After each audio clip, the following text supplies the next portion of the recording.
everybody. Welcome to the Hallmarkies podcast. And we are here to do another one of our ranking episodes. It's always a ton of fun. And today we're talking about movies on UPTV and our favorites. It's going to be a blast. And I am film critic Reese Wagner, and Terry's here. Hi. How are you doing? Pretty good. That's good. Glad you're feeling better. Yes. People were very concerned. You weren't feeling well for our still last got that ranking. raspy voice. Yeah. So still got a little bit of raspy.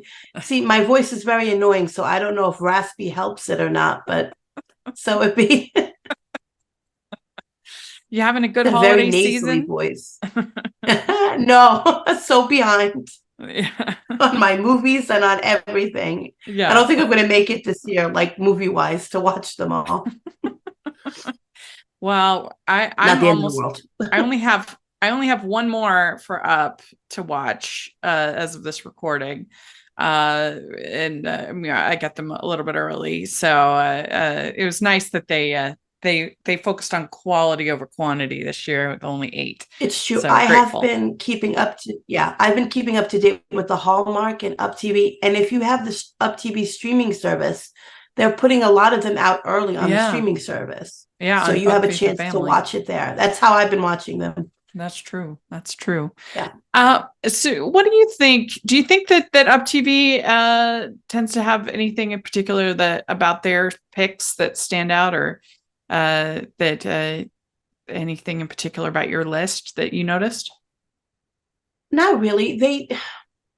There's what I noticed in my list putting it together is there's a lot of Hallmark regulars on them, whether they're the leads or the side, but they do differ slightly from Hallmark because while it's the same story, it's just the formula's a little different. Yeah. But as long as I'm entertained and have fun with the premise, I'm sold on that. Yeah.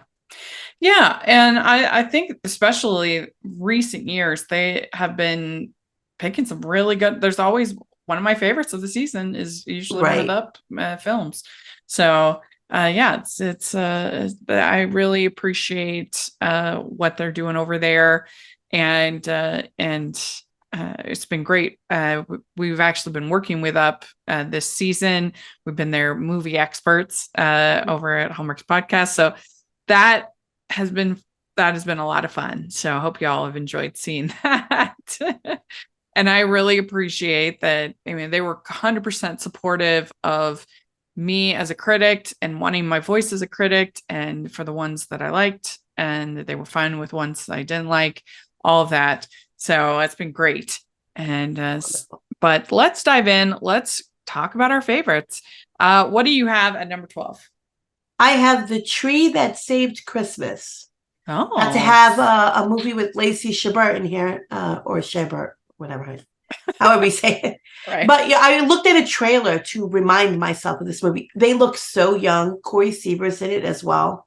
Lots of Hallmark regular faces. They look all like babies. And this was only like 2014.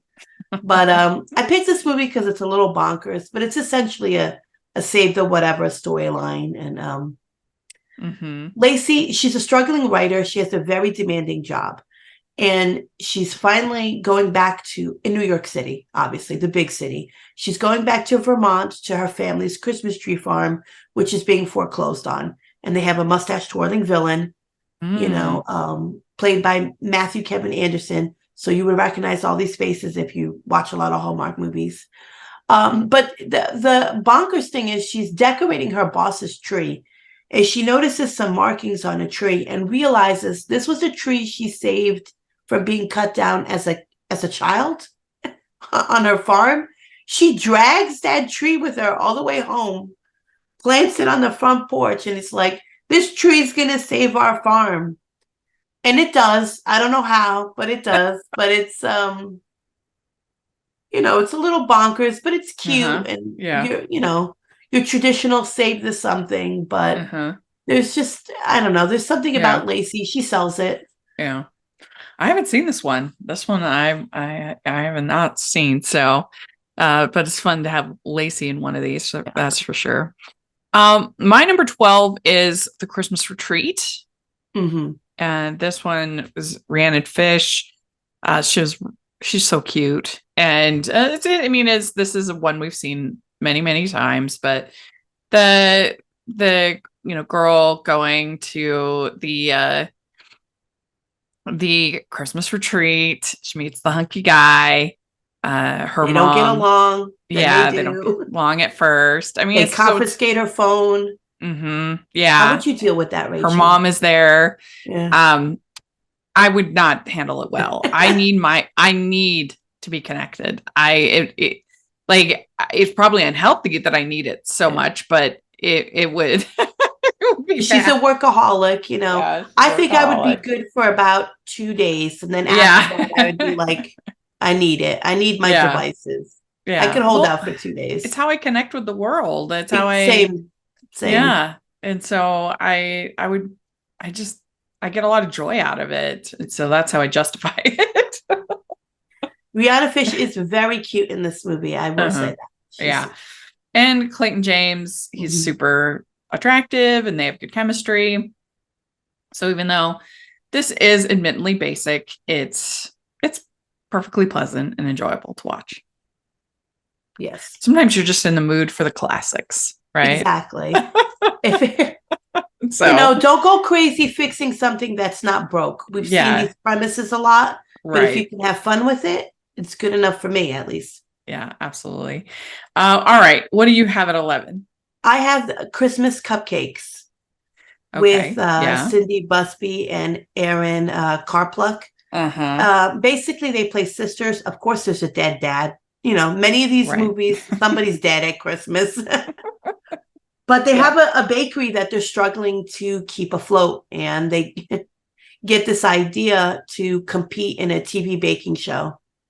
And I remember feeling a little iffy on this movie until they got to the actual competition, because it's like Top Chef overblown, the way they make fun of, you see actual segments of the hosts and them critiquing all the baking, and that's actually really funny.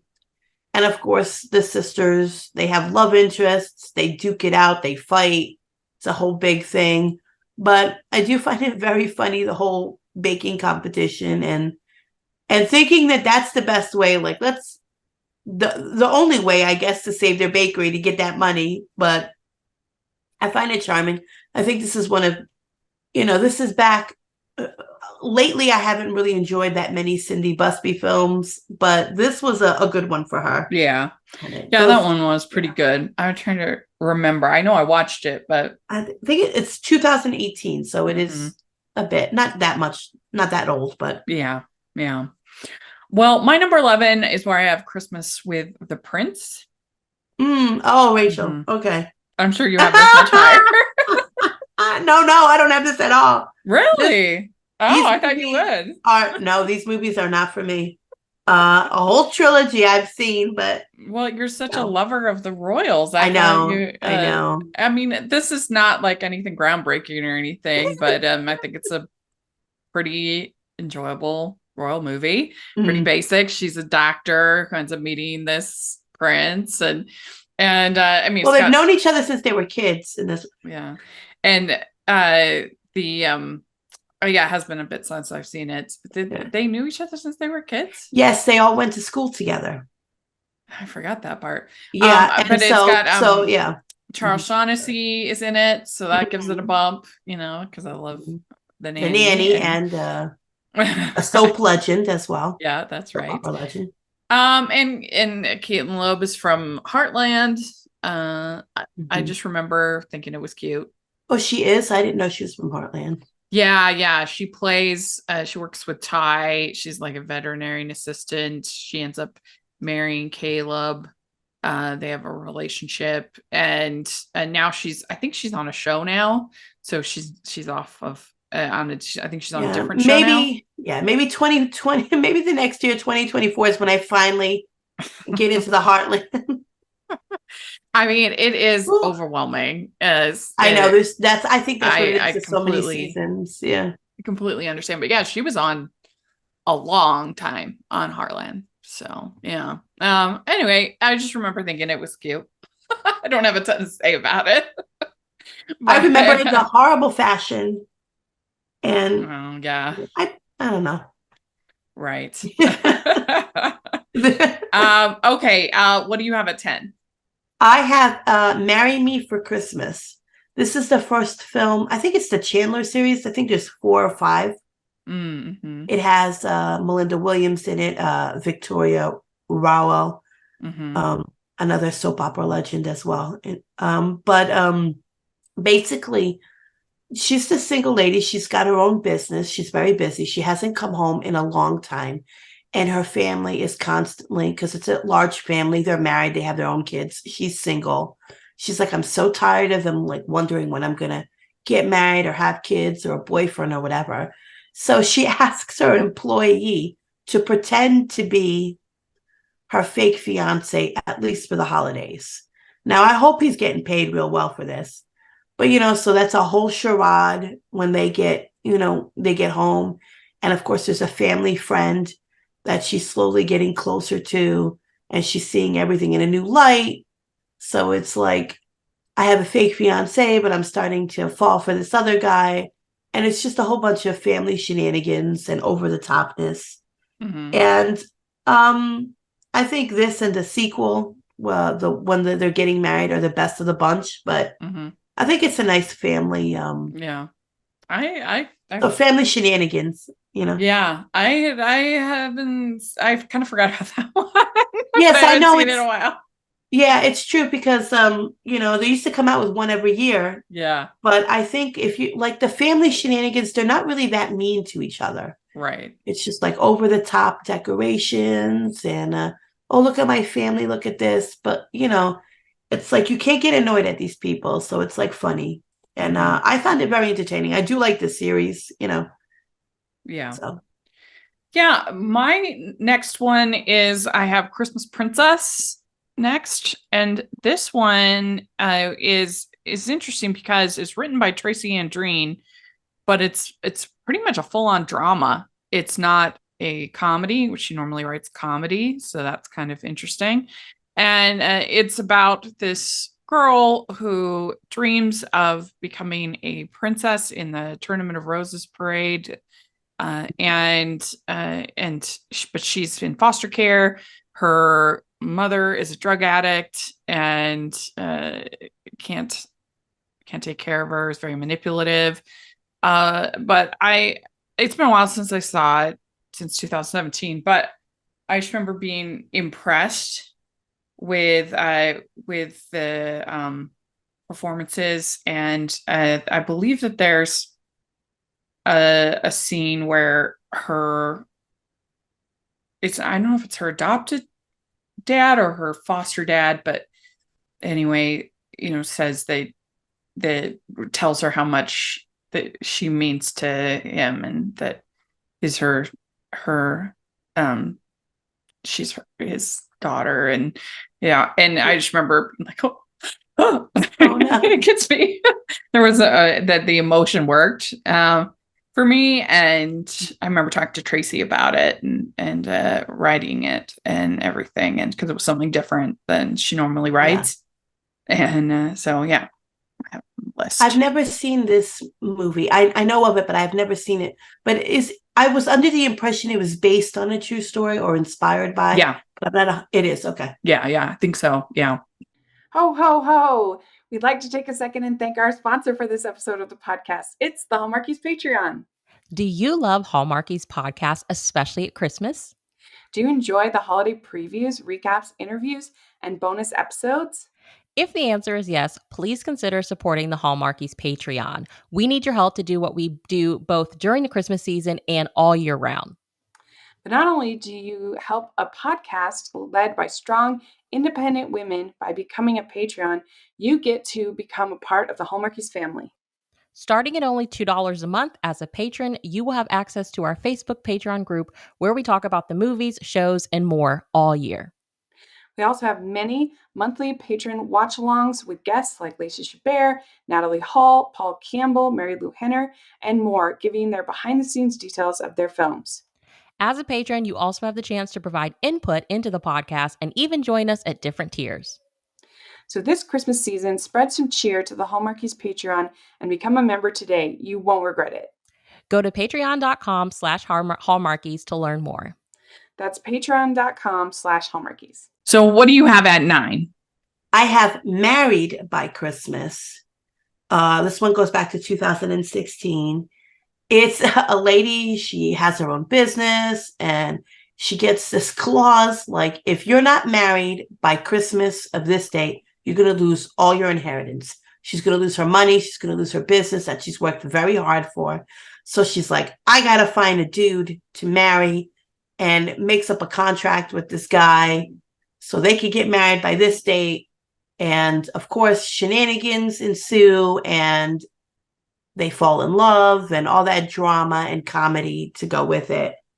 But it's been a while since I've seen this one, but I do remember just laughing at the premise. It's absurd. It's absurd. Like, you have like a condition of a will. If you ain't get married, you're not going to get any of this. And, she needs the capital to run her business. And she's a woman of business. When was that aired? And this is 2016. Okay, that's what it's also known by another name. Married by Christmas was what it aired, what it's known on UpTV, but it's also called the Engagement Clause. There's a lot of these movies that have different, like I was looking them up, they have different titles. And I'm like, come on. Yeah. Well, my next one, my number 9, is The Christmas Calendar. Oh, that's on my list as well. Yeah. I mean, I love Laura Bell Bundy. She's a favorite, and you'll see her again on this list. And Brendan Zub, I love him too. And you get to see him try to have a French accent. Oh my God, that French accent. She got arrested for it. And I don't know if his is much better than mine, which was not good. But it's cute. I mean, it's cute. fun. It's cute. I like these too. And I wish that Brendan got to do more leads. He's one of the ones that usually plays the wrong guy.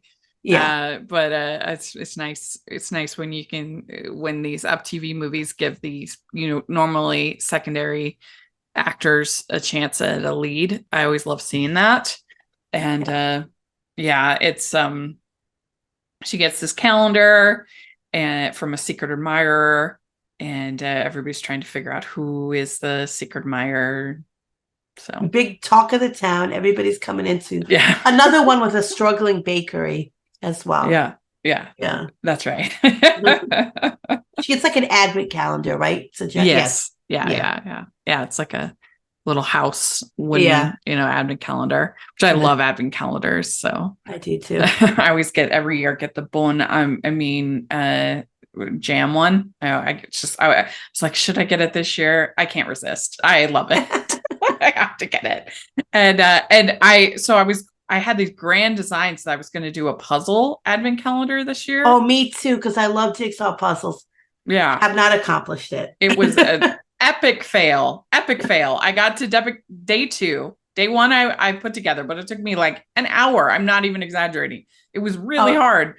And then get to day 2, I could not figure out this stupid calendar. I was like, I didn't even get a chance to buy one. I had plans to do it, but it all fell apart. And I was like, because I love jigsaw puzzles, and I thought this would be fun. But I had such a hard choice choosing which one. It was ridiculous. And then of course I failed by the deadline by the first. So my friend Jen is very good at puzzles, and so I is this one continuous one, or do you have one individual for the day? So it's a continuous one, but you have a different little box of pieces for each day. And that makes it actually does make it harder, because you can't just do like all edges and like all because that's what you got to do at first, people. Do the edges, the corners, and all that stuff first. So I lasted literally 2 days, and so she's going to succeed. I was like, this is supposed to be fun, right? So epic fail. But what do you have at 8? A Christmas Switch. Okay, I have that on my list. Yeah, I think this is one of the better body switching movies, I guess. Yeah. And I don't know, is it like some kind of fair or whatever that these two ladies or a store buying Christmas stuff that they buy a Christmas tree and they wish upon for better lives? Basically, one is struggling, and the other one is rich and has a busy job, and they switch places and they get to learn more about each other. And, they learn to love their families, blah, blah, what you expect from that. Yeah. But I just think that the leads are very charming think it's Jackie Linden and Ashley Wood. Mm-hmm. I think. Yeah. I just think they're very charming. I think they do well portraying both sides and not being too sappy or not being too like over the head with everything. And you know, they're kids, they're tweens, you know, they're moody children. Mm-hmm. Yeah, and this is directed by Brian Herzlinger, and he's really good at comedy, at bringing out the best, I think, in his actors. He did like Twinkle All the Way, and he did what's the other one? And my mind just went blank. But he's done a bunch of these Christmas rom-coms, and he brings out I think the best in his actors, in especially in comedic sequences. I'll have more to say that later. But my number 8 is Rock and Roll Christmas. Yeah. And yeah, this one's pretty good, I think. It's an honorable mention for me. Yeah, it's Beverly Mitchell, Catherine Mary Stewart. They play a mother-daughter singing duo team, and they have this. They release this Christmas single. Yeah, they're getting together after many years. Yeah, they've been estranged. And it's kind of refreshing because it's not really much of a romance. No, it's more about the relationship between it's about the two of them. Yeah, two of them, their relationship. And as I recall, I remember thinking that I thought the music was pretty good. Yeah, it kind of gives me a Judd's feel, doesn't it? Yeah. Which I think is pretty high praise, because sometimes these music movies are annoying. Not great. The music. You're not. So I remember thinking that one was pretty good. So, what do you have at 7? I have My One Christmas Wish. This one's going back to 2015. It has Amber Riley, and I think she was on Glee. I never watched Glee, but I think she was on Glee. Yeah. And basically, she's alone for the holidays. She doesn't tell anybody because she doesn't want people feeling sorry for her. And, you know, she gets found out, and they're like, you know, so she posts that her one wish was that she could have a family or friends like to spend the holiday with. And she starts connecting with a whole bunch of people who are also in the same spot, and people who are just reaching out. And she basically she gets with this date that they're all going to come together on Christmas. And it's like, will anybody show up? And, and then it's a very sweet movie because it just shows the people of all walks of life coming in to help this woman so she isn't alone, and people in her same situation connecting and becoming friends, and kind of like family doesn't always necessarily mean your blood related. Family is what you make of it at times when you don't have anybody. And it's a sweet movie, you know, about loneliness and friendship, and what consists of a family or a non-traditional family or whatever. But it's a very sweet, it's heartwarming, it's uplifting. Yeah. I haven't seen that one, so I'll have to check it out. My number 6 is one from this year, actually. That's where I have We're Scrooged. I really enjoyed it. I thought it was a clever take on a Christmas Carol. It's so hard to do something new with that story, and to have it be about the couple and the couple getting Scrooged, I thought was clever. And I liked both the leads. I love Andrew Bushell. He's a favorite of mine. And he was, I thought, really charming. It was fun seeing him be the evil Scott, I think was his name, as the future, which I thought was a clever kind of way to do that. Oh boy, that cyber, the second ghost, the president, it was like all like social media, and I thought, oh, that's clever. I agree. But when that CGI robot popped out or whatever, Rachel, it took me out. I was like, what is you didn't this? Like that? I liked it, but I didn't expect it, and it was so funny for me to see. It took me out like in a way, like, whoa. I had to take a picture of it. I was like, I gotta remember this. It's so funny. You know, and it's just like you're not expecting it. So keep an eye out for that. It's going to give you a good chuckle. Yeah. I thought it was a pretty creative take on the present ghost, and it looked cheesy, but it was supposed to. It's you know, that's part of the like commentary on it, I think, kind of. And that that guy who's playing Santa or Yeah, Santa he was good. adjacent, he plays Santa in all these movies, if you notice it. Yeah, I was like, he he's does. Santa again. He pops up all these times as Santa. And I appreciated the fact that they weren't afraid to make her an actual Scrooge, unlike that they won't do for Hallmark. The very beginning, you know, she's a terrible person because she walks right past a bell ringing Santa and derision. So you know that she's in a bad place. She's a woman of business, Rachel. Yeah. And this is directed by Amy Force, who we had on the pod, and I have her 3 times on this list. I think she gets it. She understands the assignment of making these movies. She understands how to make things swoon worthy and really romantic, and I think she's very good at her job. Yep. Yeah, so I really I thought it was good. I liked it. It's one of my favorites of this season. We'd like to take a second and thank our sponsor for this episode of the podcast. It's author Jennifer Snow and her book, An Alaskan Christmas.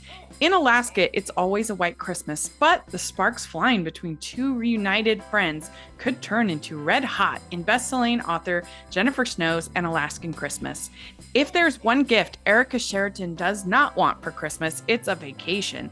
Ordered to take time off, the workaholic surgeon reluctantly trades in her scrubs for a ski suit and heads to Wild River, Alaska. Her friend Cassie owns a tour company that offers adventures to fit every visitor, but nothing compares to the adrenaline rush Erica feels on being reunited with Cassie's older brother, Reed Reynolds. Gone is the buttoned-up girl Reed remembers. His sister's best friend has blossomed into a strong, skilled, confident woman. She's exactly what his search and rescue team needs and everything he didn't know he craved. The gulf between his life in Wild River and her big city career is wide, but it's no match for a desire powerful enough to melt 2 stubborn hearts. So this holiday season, get your steamy, spicy rom-com fix with An Alaskan Christmas from author Jennifer Snow. And you can find it wherever you purchase your holiday reads or using the affiliate link below. What do you have at 6? I have Christmas on Holly Lane. This goes all the way back to 2018. It has Sarah Lanchester, Gina Holden, Karen Holness, Giles Penn, a lot of like Hallmark regulars on this. This one it's basically about 3 friends who come together to celebrate Christmas at their friend's house. It feels very much like a pilot movie. Yes, it does. Like it could have like maybe this will be a show, but it's just basically friends coming together. They have some marriage problems, some kid problems. And I just love the friendships aspect of this movie. And I think all the ladies are wonderful together. And like you buy them being friends since they were kids and you're invested in their problems. It's not like super serious, but it's a little bit relatable. And of course, it's not completely tied with a bow, but it's, you get everything solved by Christmas. It's going to be okay. I mean, there were some shocking elements in this to have Giles Penton's character have an affair, like exactly, yes, you never see that in these movies. One had an affair, one was separated. There was like crabby kids. This was very much like not too offensive, but a little bit harder edge than what we would normally see for a holiday movie. They don't really. You'd see these for like non-holiday movies. They don't really go too extreme with holiday movies. Yeah. Well, my number 6 is Christmas Catch. And I do think it's heightened by a little bit by the fact that now they're married. Like that's just sort of a fun add to it. But it has Andrew Buchel, so Emily Alatello and Franco Lopresti, fun in this little kind of heist movie. She's the detective. She's an undercover cop. Yeah. And so I just think it's kind of cute. I haven't seen it in a while. It's not one of my favorites, Rachel. I will be honest with that. It's not. I haven't seen it in a while, but I have a fond memory of it, and I do think it's helped by. I'm like, I think Lauren Holly's in that movie too, isn't she? Lauren Holly's in it. Yeah, Lauren Holly. Yeah. That's always fun. It's the weirdest, like, almost professional. Like, I was like, I don't think cops work this way. Yeah, that's fair. Well, Uh-huh. All right. Let's see. So what do you have at 5? I have Christmas on the Coast. Okay. This is actually, oh my gosh, now I'm forgetting. Not the Inspiration Channel. I think it's the Inspiration Ion? Channel. No. What is, oh my gosh. I believe it's called, it's a movie by the Inspiration Channel or something like that. But this one, it aired on UPTV. But basically, it has Bonnie Bedelia in it. It has Julie Ann Emery. It's from 2017. Basically, she's a very cynical person. She's a cynical romance writer. And her books have been flopping. People are like, this isn't romance. She's like burnt out in the genre. And so her publisher is going to drop her and she doesn't know what to do. And Bonnie Bedelia plays her mom. And she's like, come home for Christmas. Get your juices going again. So she reluctantly returns home, but she's outgrown her home.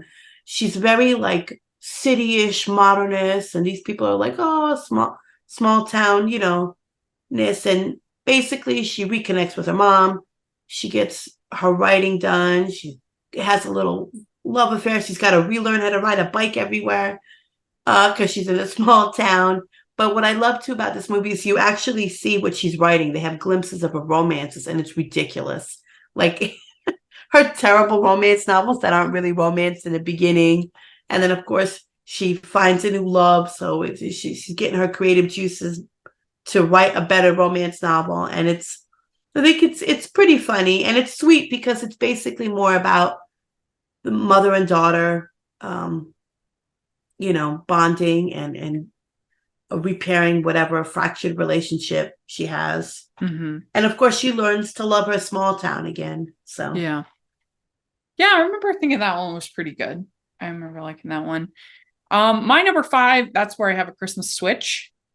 And I was excited when this movie came out because I had written a whole NaNoWriMo book with basically the same plot. I'm like, they basically took my entire book, but I like the idea of basically a homemaker, a woman with kids, switching places with this single woman, because I think that those are two groups that often can be kind of judgy towards each other. Yes. And I'm not saying this is of course my novel was much better than this, but but I think I'm not saying this is a perfect execution of that idea, but I think it was there's something to it there of that I don't know that we as that I think there can be some kind of envy between the two groups of like yes that the one has love in their life, has a family, has children, all this stuff. The other has the career and just getting them to respect each other and love each other and all of that. I think there's something there, and I like I said, I think Ryan Herzlinger is really good at bringing the comedy out with his actors, and so I like this almost more for the premise than anything else, but I think it's I would say it's maybe like a little bit of a hidden one. I don't think that many people saw it, and I think it's good. Yeah. Too, and it's not judgy either. Yeah. I like that. They don't really put these, I mean, even though these women are seeing each other through other eyes and reappreciating their lives, I don't feel like it's being judgy to any situation. Yeah. Well, they start off a little judgmental and then a little judgy, but it's not too much. It's not like, oh, you're going to roll your eyes. It's not cliched, Yeah. I think they have fun with the premise as well. And it's, yeah. All right. What do you have at 4?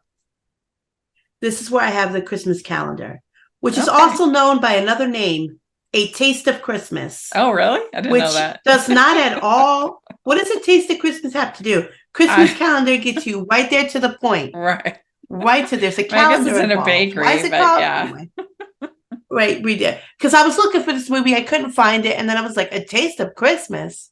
This is another. I'm not going to go on a rant about them changing the names of movies, but in case anybody's looking up for it, that's funny. That's the alternative title. Yeah. Yeah. I wish she did more. We need to get her back, Lara Bell Bundy. I know. It's like, it's true. She's so cute. She's so bubbly and she's so funny. Yeah. I got to see her do a little concert that she was that 2021, I think. She came as a guest for this theater, on Pitch Performing Arts. They had her as a guest performer, and you were just asked to make a donation. It was basically a free concert. It was super nice of her. And then of course you make a donation, but it was amazing to see her. And awesome. Of course she was on Broadway as in Legally Blonde, Hairspray, Wicked, and so she's musically very talented. I think she's just done one called The Cottage, which isn't a musical. It's just but it's supposed to be a really funny play. So she's very talented, and she is. I wish we could get her in even more of these. She's also my number 4. She is in. It's called Season's Greetings. That's my number 3. Okay, yeah, it's really good. And again, another example of allowing the usually secondary performers to get the lead, and they shine. And Casey Manderson, I think this is his only lead that I'm aware of these rom-coms. And I always enjoy him as a secondary performance, like in Dating the Delaney's as that bad date. He's absolutely hilarious. Yes. I loved him in that movie. He's great, and he's really charming in this. They work for a greeting card company, and he comes in and he's like the new boss with all the ideas, and she's like everything upside down. Yeah, she's like the wholesome, keep things the same, person. And it is a little bit unique because it goes through all the holidays. It's not just about Christmas. And so that's a little bit refreshing and different. And this is charming. I really think that the Hallmarkies will like this movie, and it's one they probably haven't seen. Yeah, and there's some wacky elements, like the poor guy falls off the roof. And then he's in a neck. I think that's Viv Leacock, right? Who falls off the roof. Then he's in a neck brace, you see him. And then there's like Maddie Finuccio is in this movie too. Like, they're all the people who work at the working the carts, getting fired. Like, because he turns this place upside down, and it's really cute because it's a workplace comedy romance. And I do love how they cover all the holidays, even the most obscure ones. And, it's very funny. Yeah. It's cute. Yeah. All right. So you have Season's Greetings at 3? Yes. All right, good. My number 3 is where I have Christmas Movie Christmas. Oh, that one. Okay. I have that one on my list. Okay, good. Yeah. I mean, a lot of these Hallmark parodies really don't do it for me, because they're, first of all, usually not that funny. And second of all, they usually aren't made by people who like Hallmark movies. You can tell that they're made by people who've maybe seen one, or even just seen the ads, or just seen that meme about the heterosexual couples wearing red and green. And I know you can just tell. And so they're not that funny to me. Yeah. Whereas this, you can tell it was made by people who genuinely love these movies. Yeah. It made me laugh. And I mean, particularly, I actually think Brant Daughtry should do flat out comedy.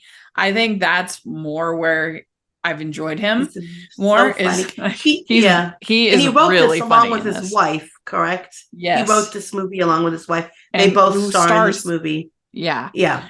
And he is very, very funny. Every time he keeps bringing her and bringing the greeting cards, and which was a nice dig at Hallmark. That was funny. And this is directed by Brian Herzlinger, and he's really good at the comedy, bringing the comedy. Every single trope. It's almost like at the beginning, she's like, we're stuck in a heart. Like, the one sister loves it when they wake up in the Christmas town because she loves all that stuff Christmas. Yeah.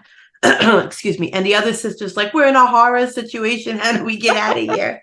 And it's like so funny. And you could tell it's not just making fun of, like you said before, it's lovingly making fun of it. Mm-hmm. And, it's not being mean spirited. Like, I think the best example is, what is it? A clunker? What is that one called? Clunker Feist or whatever. Yeah. Cluster Funke. That's it. I couldn't remember the name. Like that one is funny too, but it's a little bit more mean-spirited to all the tropes in a holiday film. Funny itself, but it's a different take where this one's just more lovingly open about making like a good cheeky fun of it. And that one funny. Was on Comedy Central, so of course it's a little bit more harsher and it's a little bit more harsher, but I'm using an example of something that's just purely making fun of the genre, where this movie is making fun of it, but because they love it. And these are people who do also the actors in it, people involved. They do so many holiday films and all that stuff, so you can just tell that it's just having fun. And I would live in that Christmas town. I ain't gonna lie. Yeah. I don't know how long before I would get sick of it, but I could last a long time. I love the joke when she's like, "Oh my gosh, I woke up beautiful." Like she's all made up.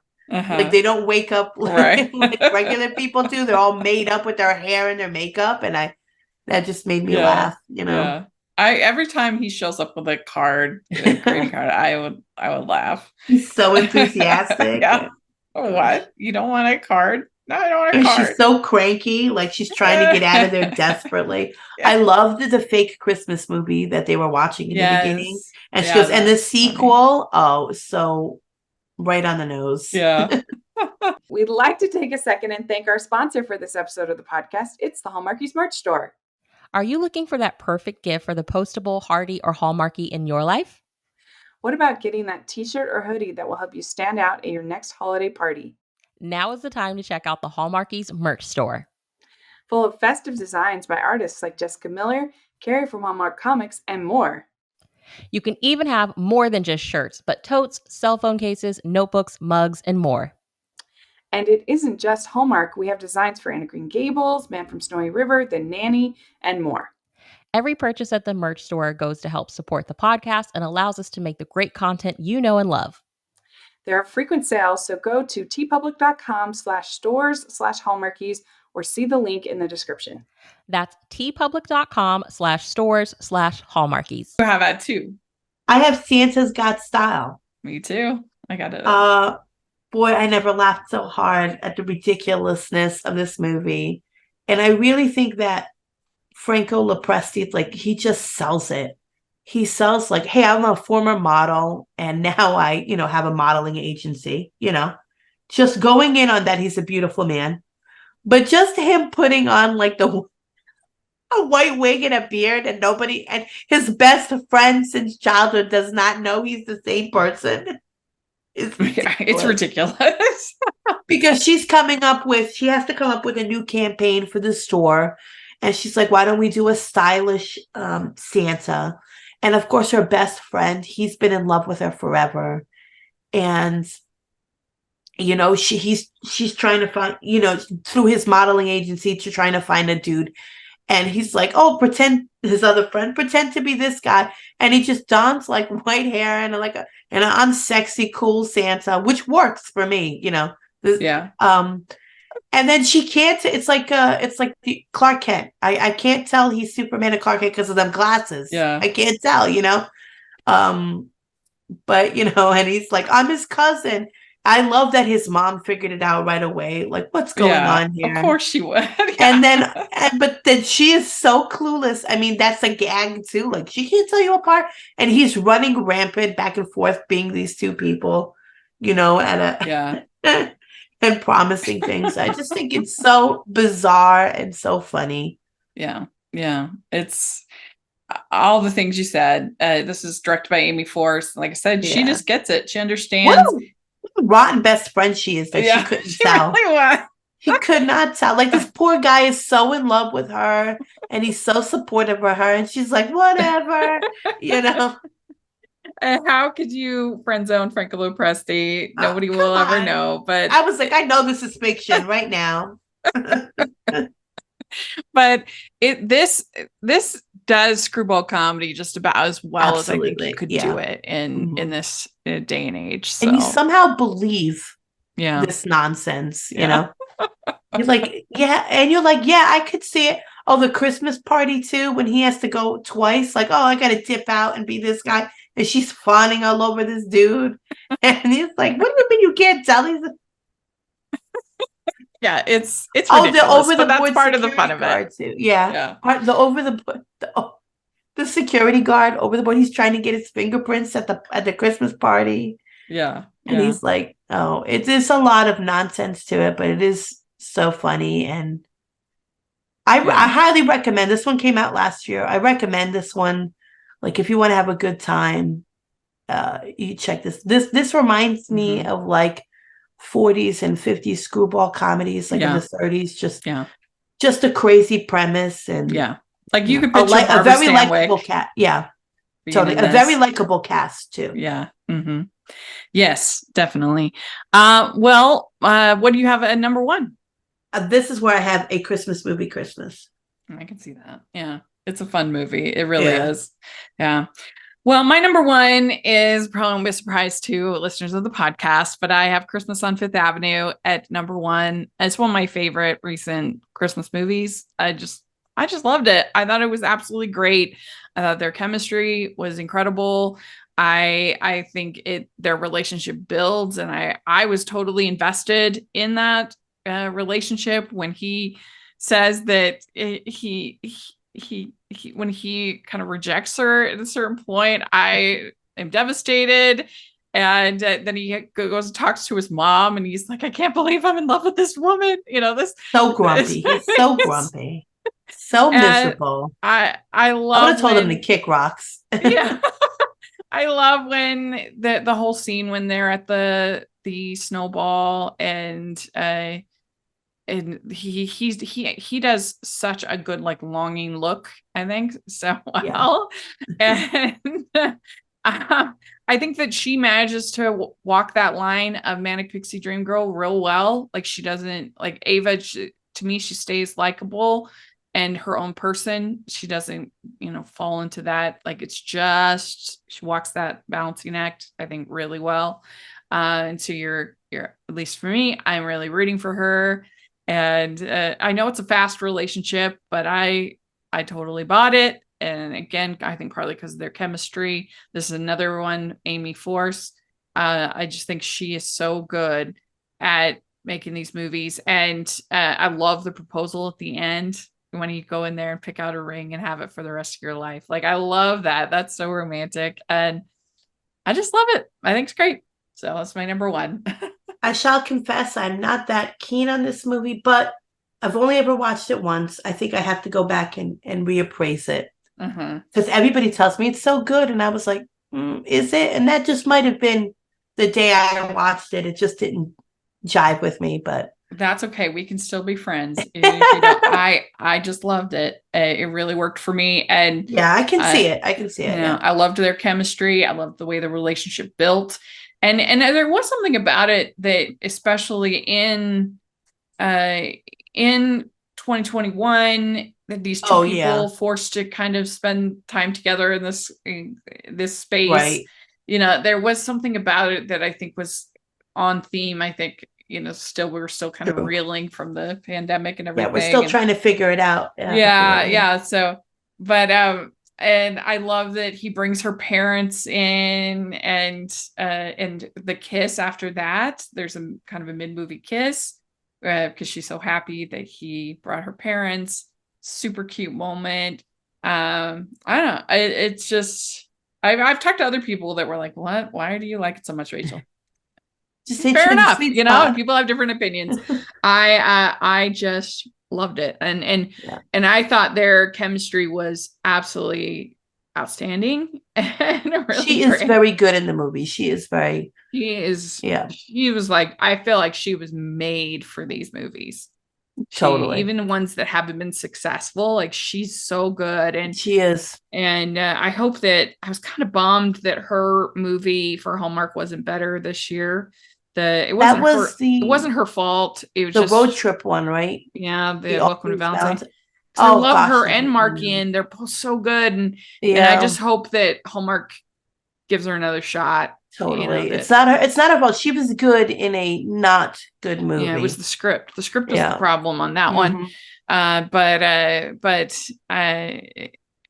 she just has, again, she kind of walks that Manic Pixie Dream Girl line really well, and staying endearing, staying authentic, while still just being so sweet. And so I think she is perfect for these kind of movies. And so there we go. That's my number one. Yay. So yeah, my and I admit I forgot to post for the patron, so I apologize for this one. But we do have our patron group, which is a lot of fun, and usually we have their input on these rankings. But I have my list: number 12, The Christmas Retreat; number 11, Christmas with the Prince; number 10, Christmas Princess; number 9, Christmas Calendar; 8, Rock and Roll Christmas; 7, We're Scrooged; 6, Christmas Catch; 5, A Christmas Switch; 4, Season's Greetings; 3, A Christmas Movie Christmas; 2, Santa's Got Style; and 1, Christmas on Fifth Avenue. What about you? It's a good list. My number 12 is The Tree That Saved Christmas. 11, Christmas Cupcakes. Number 10 is Marry Me for Christmas. Number 9, Married by Christmas. Number 8 is A Christmas Switch. 7, My One Christmas Wish. Number 6, Christmas on Holly Lane. Number 5, Christmas on the Coast. Number 4, Christmas Calendar. 3, Season's Greetings. 2 is Santa's Got Style. And my number 1 is A Christmas Movie Christmas. Yeah. And I think we can all agree that Season's Greetings is the one that I bet the listeners haven't seen, and they should seek out and watch, because I think that they will love it. Absolutely. That and Santa's Got Style. Yes. Yeah. I think more people have probably seen that one. Yeah. But a lot of these movies that we talked about, except for Season's Greetings, and you can find on Amazon Prime, you can find on Hallmark's Hallmark movies now, Hallmark streaming services, and UpTV streaming services. So they are available for, you know, if anybody's eager. Yeah. Like, a lot of these movies are actually on a Hallmark streaming service. Right. And they're on UpTV too. So you can, if you really are interested in them, you can find them. Yeah. So yeah, let us know what your ranking would be. We'd love to hear yours in the comment section. I'll put my short list at least on there, so you can share with us your own rankings. We'd love to see that in the comment section or on Twitter. And Terry, where can people find you? I am at Twitter at Flurry Heaven. Great. And you can find me at Rachel's Reviews, all over social media, iTunes, YouTube, and on Rotten Tomatoes. So check that out. Also, make sure that you follow the podcast at Hallmarkies Pod and Hallmarkies Podcast, all over social media. And if you are listening on iTunes, please leave your ratings and reviews 5 stars. It really helps us a lot. And if you are listening on YouTube, please give the video a thumbs up and subscribe to the channel. We appreciate that so much. We also have our patron group, which is so much fun. And you do get a chance on most of these rankings to participate in the rankings. And then we have weekly exclusive reviews and watch-alongs. Like, we've done watch-alongs on a couple of these movies that we mentioned, and particularly Christmas on Fifth Avenue. We did a watch-along with Catherine Davis. So if you like learning behind the scenes of your favorite movies, then come and join the Patreon. And then we also have our merch store, which has some fun holiday designs. So please take a look at that. And thanks so much, everybody. We'll talk to y'all later. Merry Christmas. Merry Christmas. Bye.